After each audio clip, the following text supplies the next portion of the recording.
Okay, well, good afternoon, everybody, and welcome to the second week of school, right?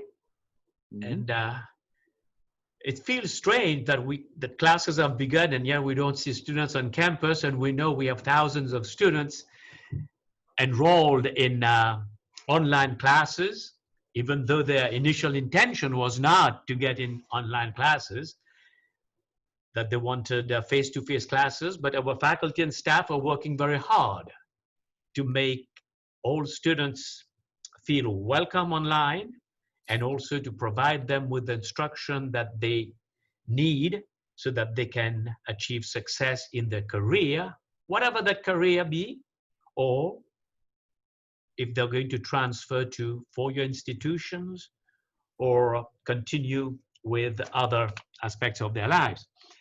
I just want to start by acknowledging that we had some problems last week. You all know that we had some problems with Zoom and Canvas for a few hours. And we have worked very closely with the State Chancellor's office, and we were in constant communication with our own faculty and staff until the problems were resolved on the same day in a matter of a few hours. Later on, Vice Chancellor Tom Bogle might give you another update on that, but we are happy to report that after that glitch on the first day, Zoom and Canvas have been working fine. We also had some problem with registration in the non-credit area, and we have been working closely with faculty and staff and the general population to resolve those problems. And I have personally met with the ESL faculty to go over some of the things we might be doing to help with the registration of non-credit students. We were hoping to be able to go live this past Monday, but we were not able to do so because of the San Francisco Department of Public Health had to issue guidelines on how to do that. So we did receive their guidelines, and now we are working on submitting our plan to the Department of Public Health, and we were waiting for them to give us approval on that plan. Our plan will consist of having some faculty and staff on campus to personally help with the registration of the students. Also in that same line, if you want, I have worked with the ESL faculty and some of the non-credit faculty and their chair to see how we can better promote those programs on the local radio stations in the various dialects that are used in this area, such as Cantonese, Mandarin, Spanish, Tagalog, Russian, and other languages that might be applicable in this area. I hope that this will help with the registration of our students in the non-credit area. And of course, in the credit area also, we've had some glitches, but as soon as we were aware of what the glitches were, we were able to fix the problems. And I want to give a big thank you to the Student Services side of the house, to the Associate Vice Chancellor, the Dean, and staff that have been working to help, including the counselors that have been working to help students get registered in those classes. Before I move on to some other topics, I'd like to, if anybody has any question, anything that they would like to share with us or ask about the Zoom, Canvas, and other glitches that we had with registration. Anybody has any question or any suggestion or any comment? Sean? Nope, I'm not seeing any hands. So I see one hand right now. So Harry, let me allow you to talk. Okay. Go right ahead. Unmute yourself there. Yes. 1 hour ago, Yes. a Alex Hosmer, one of the advisors for Canvas and the IT section, gave a 45-minute presentation on how to find Canvas help on the Canvas guides, since the wait times for chat can be 1-2 hours or more, and that would have been recorded, so you can go back and look at that. It gives a lot of resources and shows what's already available, and not only just old questions, but other recordings. Right. A lot of resources. Well, thank you very much for sharing that with us, Mr. Bernstein, and we will take that and we will make sure that this information is shared with our faculty and staff so that people who need that kind of help may get to that page, that help page, and get that information. I also want to thank Sean Yee himself, and then Dean Noah Lastrup, and I saw them a few days last week and this week as well, giving Chromebooks to our students. And I want to recognize that work that you're doing. And I saw a lot of students coming to campus to pick up their Chromebooks, and also the hotspot in case they did not have, or they do not have a hotspot for the internet at home. Thank you again for doing that. And I would like for all of those of you who know to encourage our students that help is available at the college. Please don't hesitate to ask, to call, and we will get back to you, and we will do everything we can to help you in what you're doing. As you know, enrollment is a little bit down. We had a smaller schedule compared to last year's schedule, and the enrollment numbers are slightly lower than they were last fall at about the same time. And I think I'm going to ask, I'm going to ask Vice Chancellor Tom Bogle to give us an update on the fall enrollment and how it compares to fall of 2019. Thank you, Chancellor. Thank you, Chancellor. I'll give just a brief update. Of course, we are monitoring enrollment carefully. This is a very unusual semester, and it's important for us to, bear in mind that that there are daily fluctuations in enrollment, and it's going to be important for us to really see how things shake out by the time, at least especially on our credit program, census comes along. We are experiencing a decline in enrollment, like a lot of other colleges are, and a lot of other colleges in the Bay Area. Right now, we're sitting around 8.5%, 9% of a decline in the raw enrollment numbers from fall of 19 to fall of 20, comparing similar dates in the enrollment cycle. Of course, as the Chancellor mentioned, and as I know many of us are very aware, our fall schedule is smaller than our fall of 19 schedule. I'll mention also just briefly, we're up to a little over 10,000 enrollments in non-credit. And again, I'm giving enrollment, that isn't 10,000 students necessarily, but that's 10,000 seats that are enrolled in non-credit. This is up by about 1,000 from where we were a little less than a week ago. And more than doubled from where we were at the beginning of the month. Thank you. Any questions for Tom or myself about enrollment? All right, we got a couple hands, so Okay. Let's go here to our first phone caller. Go ahead.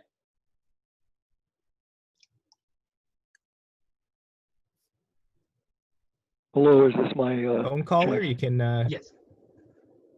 I'm not sure this is the right part of the meeting, but this is Peter Warfield from Equity for Older Students, and we're very concerned still, as always, about what appears to be age discrimination in the almost complete elimination of the older adult program, down to about 5 classes, as I understand it, from many, many, many times more than that previously. Is there any plan to restore the older adult program or mitigate the damage that has been done to this long-standing and very successful program at City College? And of course, all the teachers aren't going to be teaching Right. those classes that have been eliminated.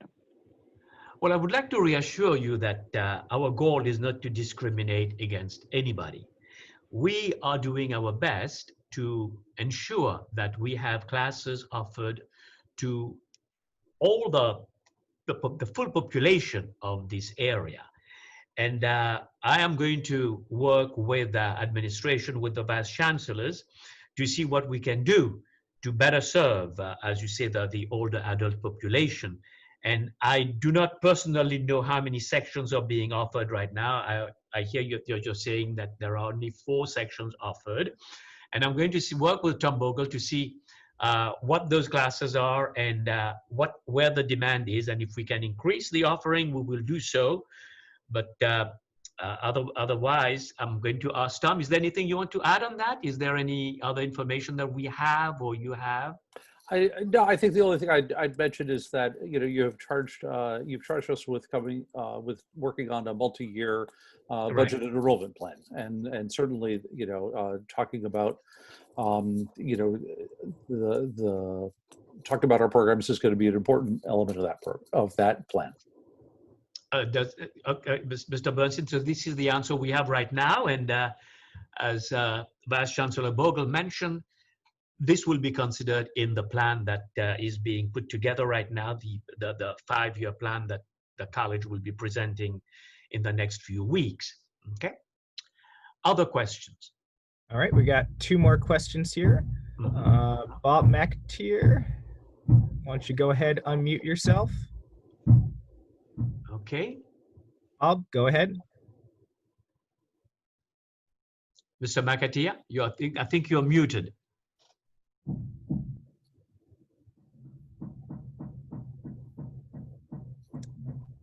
All right, we'll skip Bob right now. Go ahead, Oh, Bob. here we go. No, Bob's Go here ahead, now. Bob. All right. Technical issues. Chancellor, thank you for this meeting. My question actually goes back to the Chromebooks. Yes. There are a number of departments that need to distribute other types of equipment and materials. And I'm wondering if we could use whatever protocol was used for Chromebook distribution. And if so, where can we find that protocol, and how do we, what do we need to do to implement it? Well, I see Sean is right here. Sean, maybe you could take Mr. McAteer's information and then work with Mr. McAteer and other people who have such materials to be distributed to see if we can apply the same protocol for them as well. And I don't know who will do the distribution in that case, but I think Sean and Vice Chancellor Bogle, is there anything? Yeah, I'll mention. You know, we have. Hi, Bob. It's good to hear from you, and it's good to see you. I have been communicating with Kenzo, your dean, about the kind of curbside pickup that the art department is putting together, and I think a similar protocol that we're using for them may be able to be used in your area as well. Talk to your dean. He's got some good information about that, and I think we should be able to set something up. Will do. Thank you very much. Okay. Sean, anybody else? Yep, last question for this topic. We're going to Miss Athena Lynn. Okay. All right, Athena? Hi, Chancellor. Can you hear me? Yes, I can hear you. How is it in Oregon right now? I'll tell you what, I had the most wonderful day of my life yesterday. Okay. I slept for hours and was able for the first time in my elderly life to watch physically bald eagles just playing by the ocean. So all right, well, that was okay. on my bucket list, is to see a bald eagle in the natural. So that happened for me yesterday. Well, thank you for sharing that with us. I mean, we're happy for you. Now, let's. So yes. My question is for the information that Tom shared around the enrollment numbers. Yes. And, you know, this is normally not my area, but I always am, you know, want to try to stay tuned into what's going on so I can, you know, better make decisions for our folks. Is you spoke about the non-credit being up 1,000 from last week and double from when you started. How, and I know that there was, you know, a lesser schedule across the college, but how do the non-credit numbers compare to last year? Tom? I think it's a little early for us to look at that. What's important and different about non-credit is that we have to look not just at the number of students that are signed up for a class, but the number of students that are actually attending class. And of course, it is, we're a week and a half into the semester now, so it's super early for us to have a sense of how well students are attending classes. I know that in some of our areas, the students that are, and this was true last year and it's true again this year, some of the students that are signed up for classes are signed up based on some faculty input as well as student initiative. And so it's going to be important for us to gauge the actual student attendance in order to get a better sense of where we are with our non-credit program. All right. Well, and the reason that I had asked that is because as I'm, sharing conversations and information with our faculty side of the house, that we've been hearing, the classified have been hearing that, that our, let's just say the students that might have the most needs, that that might be from our student body in the ESL area, that we're in the most even more challenging times for them to be able to get registered and attend classes. So that's why I think it's imperative that we can somehow figure out a way to better monitor and know what the numbers actually mean. Right. Versus, I heard what you said, Tom, but I think this is an area that we need to be mindful of and make sure we're doing everything to support our students, no matter who they are. So I that's can why assure I was eager to hear the numbers. I think I can assure you that we're doing everything we can. We've even made some resources available to the ESL faculty, whom I met personally in a forum 2 weeks ago, and whom I will be meeting again this Friday. We've made some resources available personally, available to the faculty, so that they can do some outreach activities and reach out to those ESL non-credit students who would not know how to register, who might be having major difficulties in registering. So we are doing everything we can to help them and get them to come to campus so that they can take those classes that will be so helpful and useful to them in their career. Okay. All right. Thank you. All right. Now, the return to campus plans, as you know, our Student Health Center is something that is very important to our students. In fact, they do pay a health fee. And I am delighted to say that the services opened this past Monday, August 26th, and has been seeing students by appointment so far all week. And our students, our staff is really energized to see students face to face again. And we are very happy to see that. Also, I want you to know that starting the Tuesday following Labor Day, which will be September 8th, our administrators will be seen on campus. We are setting up some kind of a roster right now for administrators to show up a few days a week and be present on campus, because we want to be fully prepared so that should the Department of Health give us the go-ahead, that we have a plan on what we are going to do and how we're going to do it and what we'll be doing on campus.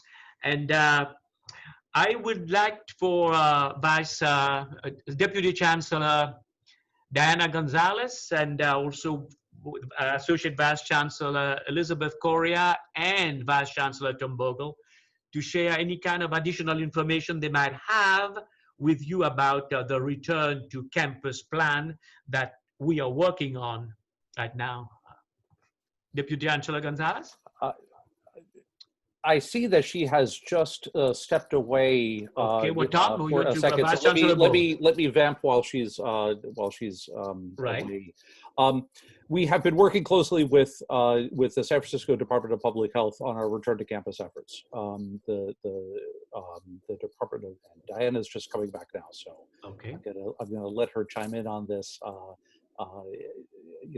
soon.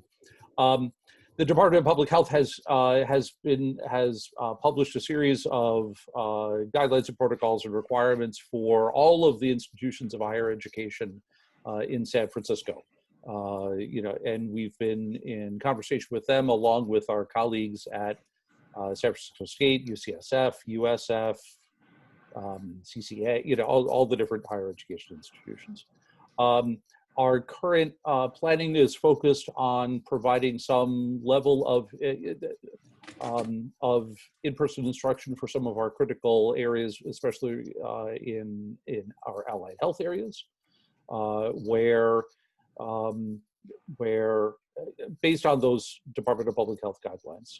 We are also working on some efforts with regards to some in-person student services, and I'll let ABC Korea speak about that in greater detail.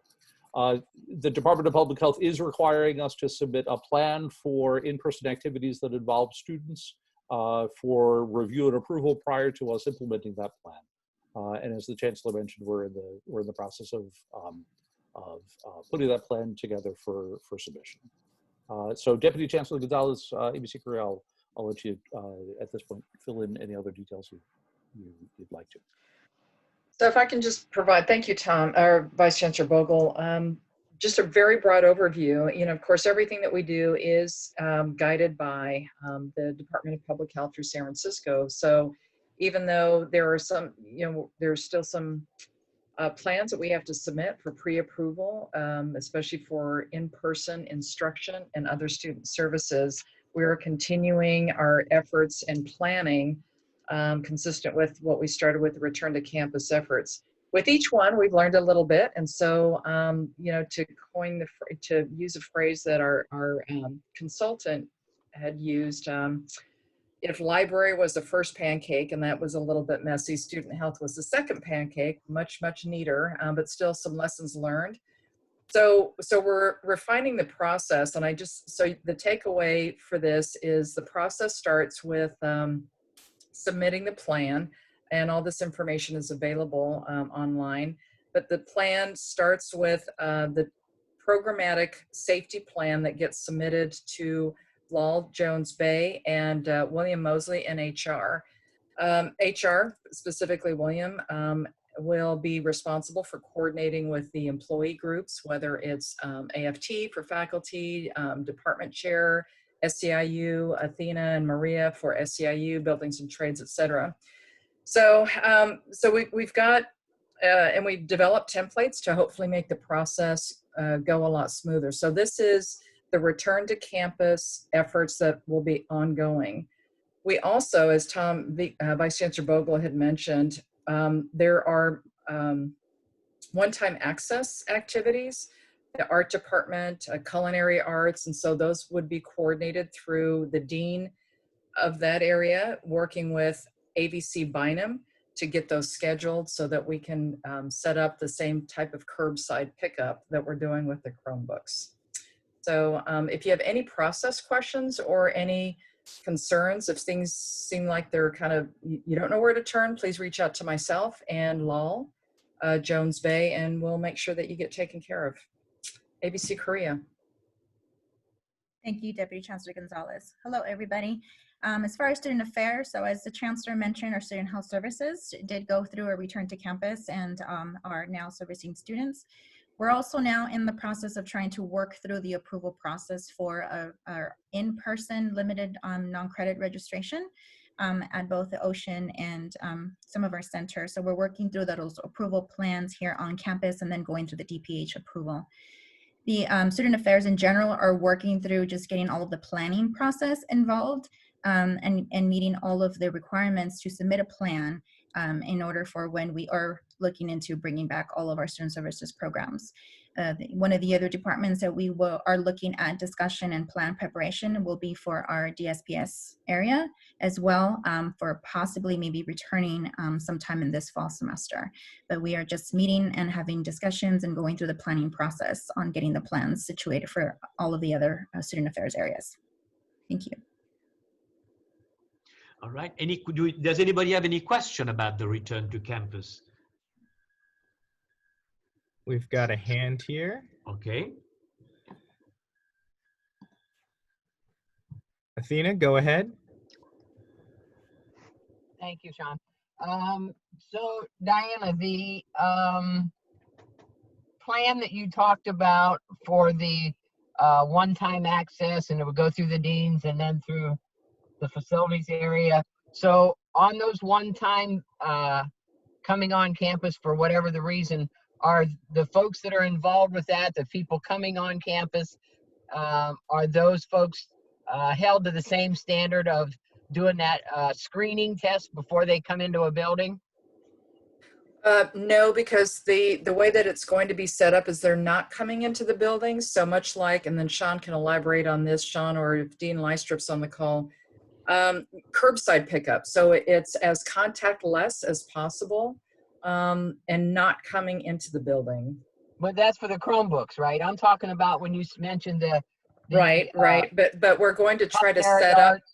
Yes. And so for example, what the faculty have done in some of these areas to continue to engage in remote learning is put together kits, for example, and that the students will need for the various projects and so forth to be able to continue the remote learning. Those kits, and I think Chair Acevedo, and I know in culinary arts they were putting together those kits. Those would be curbside pickup, much like they do with the Chromebooks. So they're not coming in. They're not even having to. We're trying to set them up like drive-through, drive-by type of a logistical setup. Again, much like the Chromebook access and distribution. Okay, so but that's how the students would then engage in coming to pick up whatever they need to continue their classwork or their lab work or whatever. Correct. So for example, what we would need on the Chromebooks is students make appointments, right? Because we still need to make sure that we're following the protocols in terms of social distancing and so forth. So those same protocols will need to be adhered to for any curbside pickup. It won't be as stringent as the in-building access, where they have to go through the building monitor, do the symptom checker, and so forth. So, so that's really the logistical piece that we have to coordinate. We're still going to need to know from the department chairs, so how many students on which day at what time, so that we can ensure that the social distancing occurs. Okay. Yeah, I guess I was thinking more of, and thank you for explaining that. Because all my questions, it's just about, I want everybody to be safe and stay healthy and all of that. That's okay. So I guess what I'm asking is the faculty or whoever, right? The faculty that need to go in, or classified, whoever has to go in to prepare the kits, the access where they're going in the buildings. Yeah, for any, because you referred to it as through the deans and then through the, kind of how the limited access thing was set up. So that's a different avenue than the other, right? So in that area where it's like, okay, say a dean or a faculty or a classified needs to go to their office, whether it's to make kits or for one-time access, is there any kind of screening around health, right? When they come to go in the building, is there, in that part of the college of what we're doing for the return to campus for that one-time thing, are we following the same protocol to do a check of folks that are coming on the campus to go in the building? Yes. So anybody coming into the building, whether it's the one-time access or whether it's continuous for the duration of the semester, they have to follow the same process. We need to know who they are. They have to make an appointment, again, primarily to ensure that proper social distancing is occurring. They have to take the training. They must wear the facial covering. If their name isn't on the list that the building monitors have, they will not be allowed to come into the building. Okay. So anybody coming into any of our buildings must go through that protocol. Perfect. Thank you for clarifying that, Diane. I appreciate it. Thank you for the question. Thank you for the question, Athena. But before we move on to the next topic, I just want to thank the people in HR and in finance and administrative services, because I see them almost every day on campus. They are working, and they've been coming. They are working. They are following protocols. And when I visit in those areas and so on, and I can see that they are social distancing, they're wearing their masks, and everything is being done to protect the safety of our staff on campus. If you take a look at the board item for tomorrow, you will find on the board agenda there is a report on the midterm accreditation report. ABC Kristen Charles will be giving a brief presentation about the report. And I want to thank college faculty and staff and students who helped in the preparation of this midterm accreditation report. I have gone through the report with ABC Kristen Charles, and I can tell you that I am very satisfied with the quality of this report. And I think we as an institution need to be proud of the work that we have done to put that midterm accreditation report.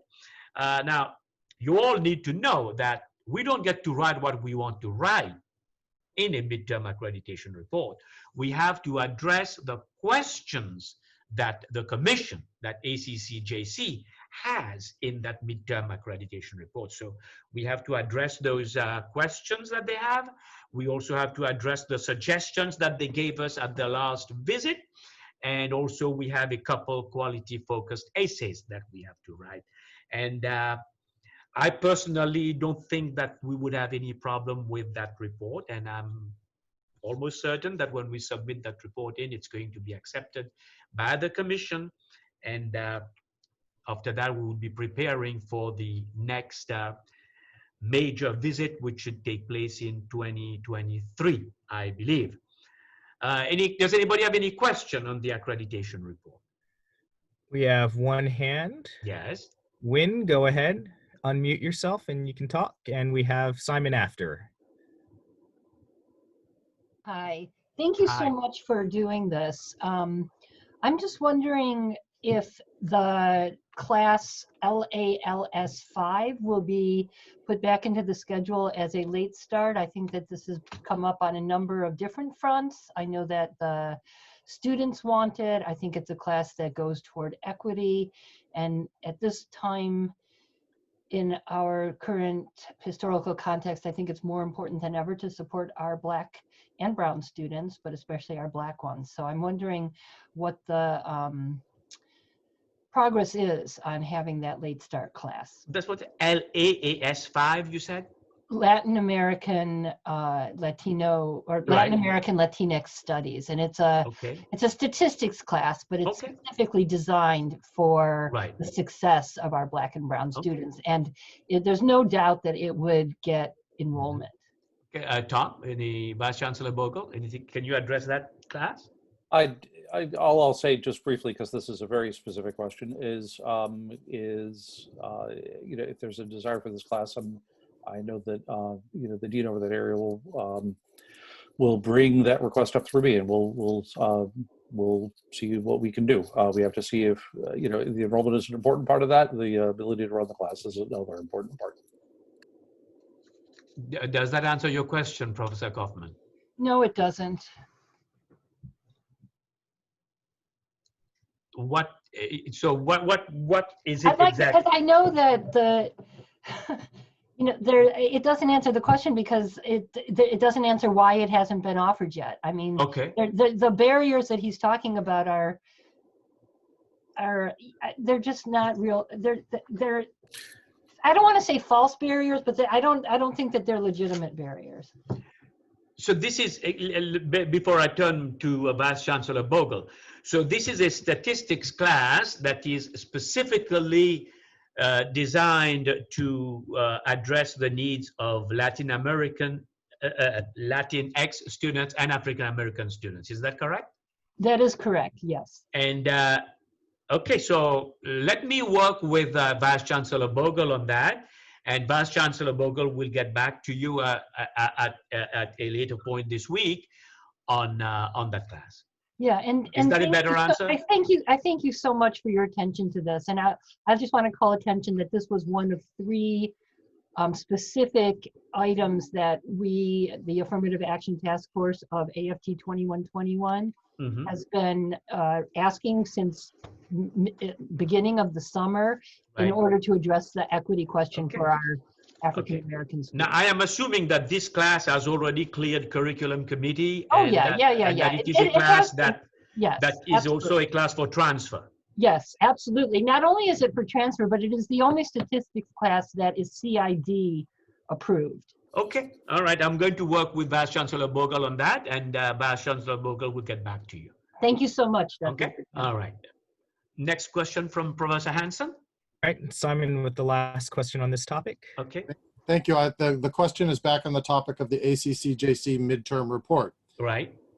You mentioned that you said that the ACCJC would have no problem in accepting this report. You think it is going to be a report that will be accepted by them? I think it is going, I mean, I can't guarantee it, but Right. from my experience of chairing those visits and so on, having read the midterm accreditation report as prepared by the college faculty and staff and students, it is clear to me that this report, the midterm report, I'm not talking of anything else, just the midterm report, has addressed the questions raised by ACCJC, that it has followed the guidelines given by ACCJC.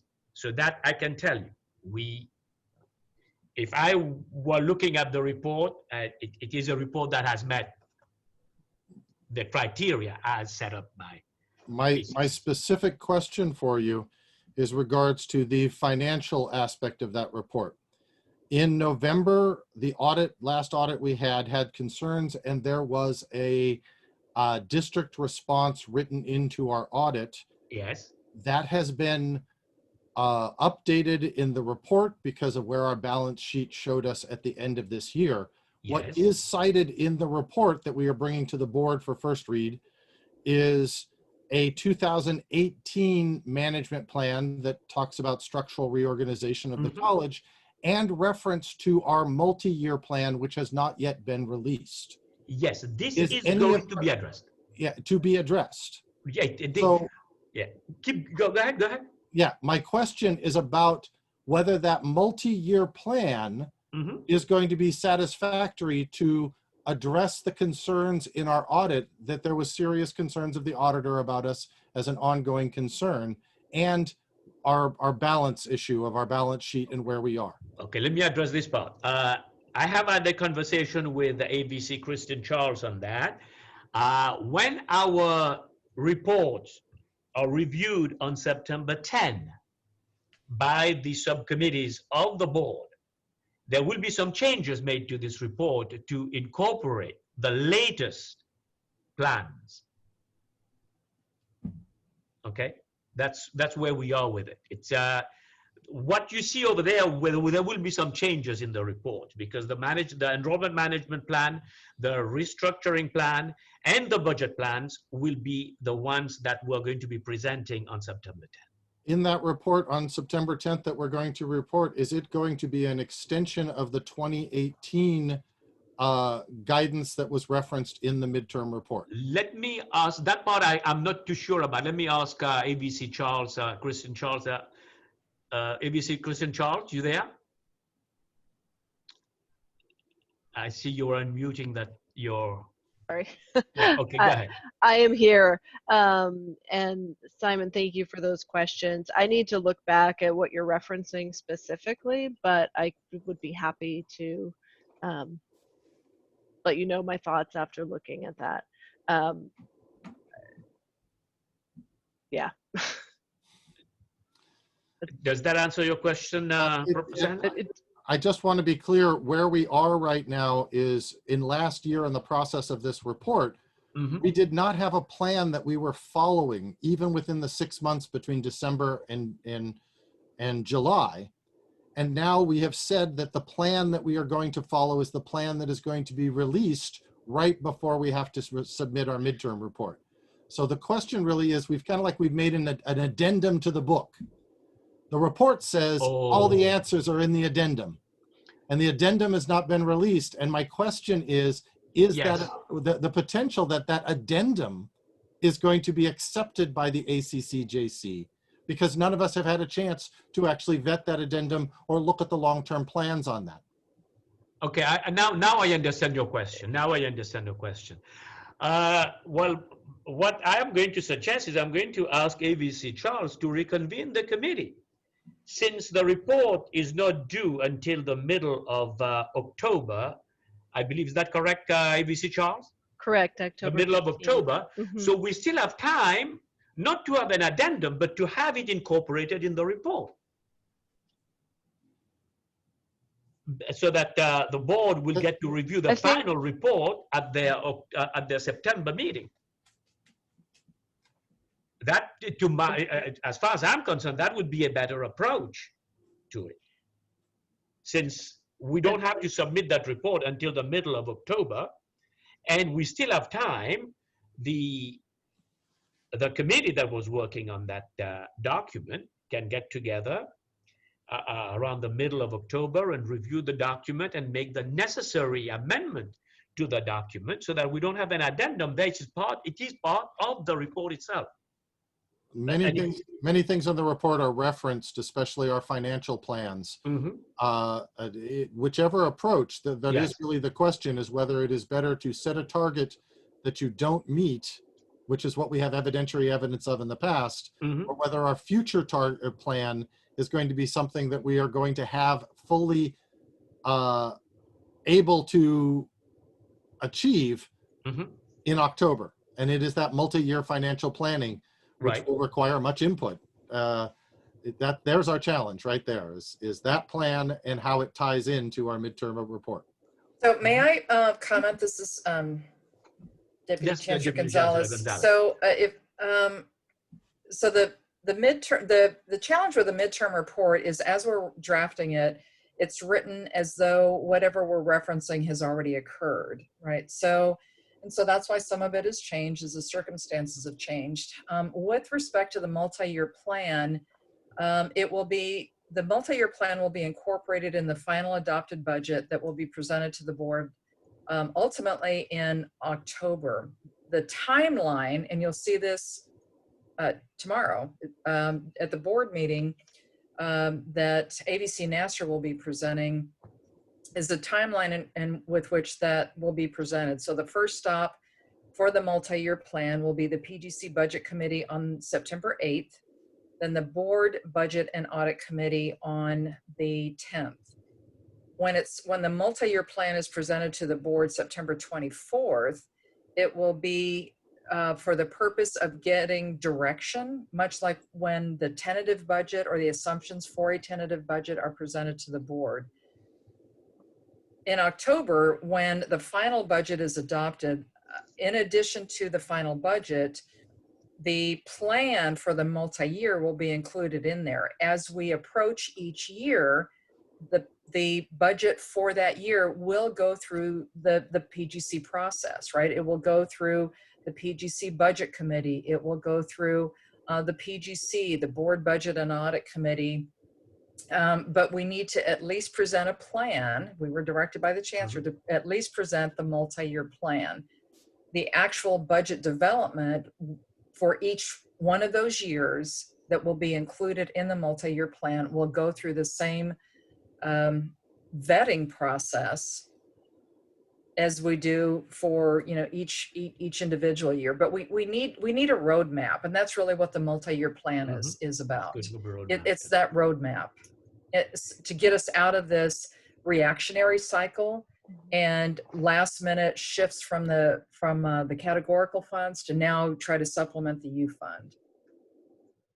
So I don't know if that answers your question. And so what will be incorporated in the midterm report is what I just described. So it will have the timeline by October. It will have what's been presented to the board as the outline, a pretty detailed outline or structure for the multi-year plan. And if I may add, the bottom line is that the plan and future budget development will have to address our fiscal stability. And I know, Simon, that's hard to know what that looks like right now without seeing the plan itself, but we will absolutely have to address that in the plan. Is that helpful, Professor Hansen? I'm going to really encourage us to run on parallel here, because we have to address our plan, and we also have to explain and communicate clearly to the ACCJC in parallel our milestones that we are addressing our plan and what we're reporting that we're addressing our plan. That's the question, is the communication with the ACCJC. The plan to have a plan has been going on. At what point we're reporting out to an external body that our plan is actually being effectuated. Well, and the plan has got to describe a credible budget. I mean, and I think that's what ABC Charles was saying is absolutely, it has to address the issues raised in the last, by the ACCJC. We have to address the issues raised by the auditors and show that we have a more liquid reserve to address the issue of a going concern. And we also are still planning to go out for our bond issuance in late September, October. So for our credit rating agencies, the ACCJC, State Chancellor's office, you know, there are a lot of things riding on whether our ability to present a credible plan and stick with it. All right. I hope this is helpful, Professor Hanson, and we can talk more about it. Thank you. I really appreciate and encourage at this point, given how many agencies we are dealing with, the transparency. Oh, definitely. That's one thing that I hold very high. Transparency. We want to be transparent. To seeing that plan and to having broad community input on that plan. Yes, sir. As it moves forward. Okay. Sean, more questions, or that's it? That's it for this one. We have a couple. The next thing that I wanted to bring to all your attention is we are in a pandemic, as you know, so it will take a slightly different form. But I want to bring to all your attention that it is very important that we do the emergency drills on campus. As you know, October, we have the Great Shakeout. And in the spring semester, we usually do an active shooter drill on campus. I have given instruction to staff to make sure that we have protocols well set up, well established on campus, so that the whole campus community, even though we are on a remote instruction setting, that we spend some time on that specific day of the Great Shakeout, that we all focus on the importance of it. And next year, even though I won't be here, I hope that you will continue doing that, because it is important that the college has a plan on how we are going to evacuate the campus if there is the need to do so in an earthquake. And I hope that the college will do it on an annual basis to see and improve the time taken to evacuate the campus, that we have clear areas on campus where people will congregate, where faculty members or staff members will take role and ensure that everybody has been out of the building safely, that the building monitors are doing their part, their share, in going through the building and ensuring that people are evacuating. So we will make sure that we do that. And also so that people know who are the responsible parties on campus. Where is the general area where people will congregate? Who is in charge of the activities going on? Who is in charge of, who is the incident commander, the deputy incident commander? Who are the building monitors, the people in charge of each building, and so on? So we will focus on the Great Shakeout in October, and in spring we'll have the active shooter drill on campus as well. Anybody has any question on that? We have one hand raised. Terry. Right. Okay. Go ahead. Yes, I actually had my hand raised for the previous question, so I'm not going to address what you just asked. Two things. Yes. One is, I suspect Dr. Vurdien knows very well about the history with ACCJC. They had to be sued by the city attorney to prevent them from closing the college back in 2014. Then there was a reforming of the agency, and I believe Dr. Barbara Bino was forced to resign. What I would like to know is, can we have someone from our community present an evaluation of ACCJC to see what kind of an agency they are at present. What is their, because they used to have a very high percentage of demanding reforms of maybe half of the colleges they evaluated. I haven't heard anything since that with the new ACCJC. I would like to know that. And the other thing, let me address this part first. Okay. Let me address this part. It's not a new ACCJC. It's the same ACCJC, but the leadership has changed. And there have been some changes also in how institutions are evaluated. The length of time has been extended a little bit, and institutions are given up to about 18 months or so to address some of the issues and the concerns before the commission renders a final decision. So there have been some very positive changes that have taken place at the agency, and those changes have been very well received across the state, and colleges that are going through the process, through their self-study and so on, are addressing the needs, and they're receiving help also from ACCJC. And I must say that it is the work that is being done by the commission has been helping colleges.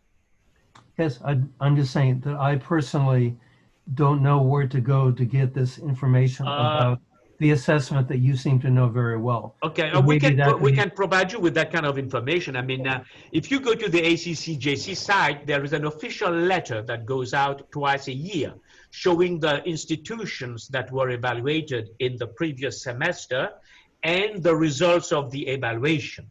Okay, so if you want, I can ask my Chief of Staff, Ms. Leslie Milloy, to direct you to that site where that information is posted. And also on our college site, I haven't verified it, but every college that is accredited by ACCJC must have a link on the very first page to the commission's page. And that page will also show you the actions taken by the commission. And you will be able, you can look at the archives there, and you can look at the changes that have been taking place, and you can see the schools that are being evaluated and the results of the evaluation. Is that helpful, Mr. Bernstein? Yes, you directed me to some existing resource. The other thing, I put it in the Q&A very early in the conversation. Mr. Peter Warfield asked you about the older adults program, which I think you don't have much familiarity with. But the question was, Ms. Malloy said that she'll have your department reach out to the chair. But some 2,000 students, according to newspaper reports, last November were impacted by the loss of the older adults program, their implications for their health, and sometimes even the survival of seniors who can lose community when they lose those classes. And Mr. Bogle was one of the people who decided to remove 90% of those classes back in November, and I'm really not expecting him to have a solution of what to do about it, because I don't think he wanted to retain that department. So it's a large issue, and the closing of Fort Mason made it worse. That was a sign that there was a lack of commitment to what the resources there, and for the students involved. There have been many protests about it, so that's why people are bringing it to your attention today. Well, I thank you for bringing this to my attention. But again, Mr. Bernstein, I want to reassure you that it is not the purpose, it is not the aim of the college to discriminate against any group. Vice Chancellor Bogle is in charge of academic affairs at the institution, and he will be working with everybody so that we can reach a resolution to that matter, and a resolution that will be fair, objective, and acceptable to everybody. Okay. I'm not saying that this is going to happen today or tomorrow, but in a very short period of time, I would say before the end of the year, we will reach some kind of resolution on that so that we can put this matter to rest and that we will know in what direction we are going. But if there are... And we will seek input from everybody. Okay, but if, for example, if there is to be a, some kind of resolution at the end of the year, if there are to be any of those programs reinstituted, that would have to happen much earlier than that because you work months ahead of time to establish the spring 2021 classes, yes? I know, I understand what you're saying. We will be working as fast as we can to reach a resolution, okay? I'll look for something from our department chair to see what he gets from you. Thank you very much. All right, thank you. All right. Any other questions on the emergency drills and so on? We have a couple more hands, Yes. but I don't know how much more you have to talk about. We don't have much time, but I mean, if we can take one question, and then I just want to mention one more thing, and then we'll be done. All right, Stephanie, go ahead. Yes. Yes, hi. Thank you, Chancellor Vurdien, for holding this.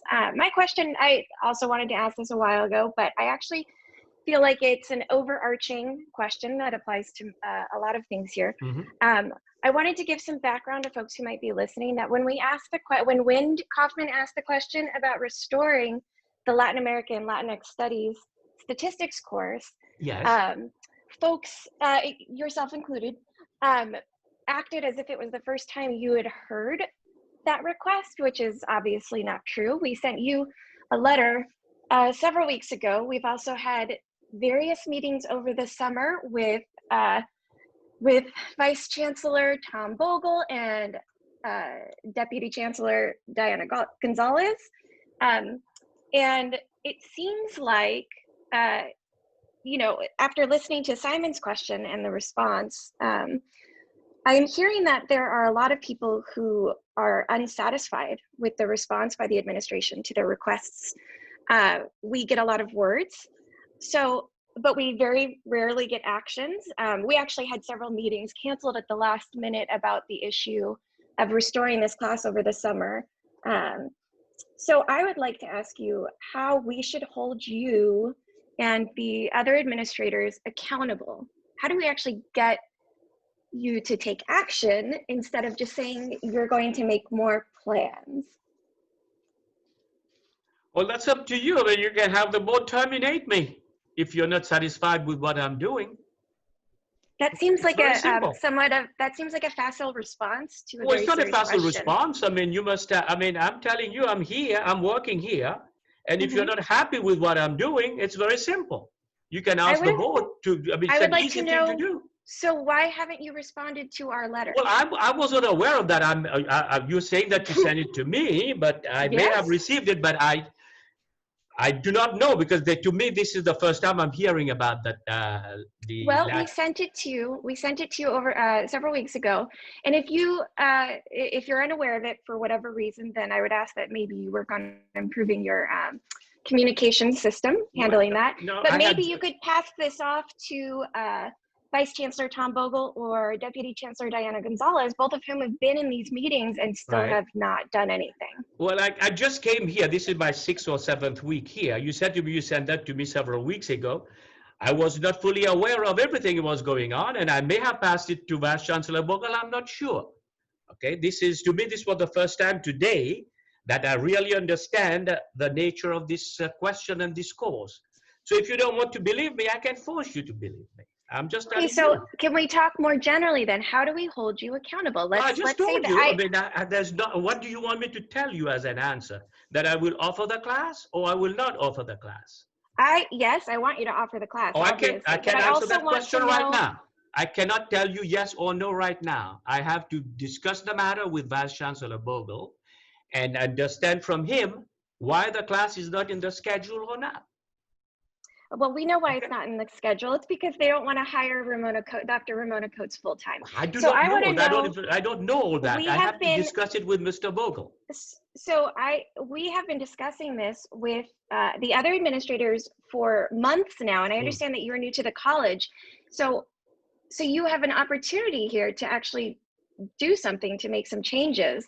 So I'd like to know how you would like to go forward with this and hold your administrators accountable as well. Well, I don't know, man. It's up to you to decide how you want to hold me accountable. What do you want me to tell you as an answer?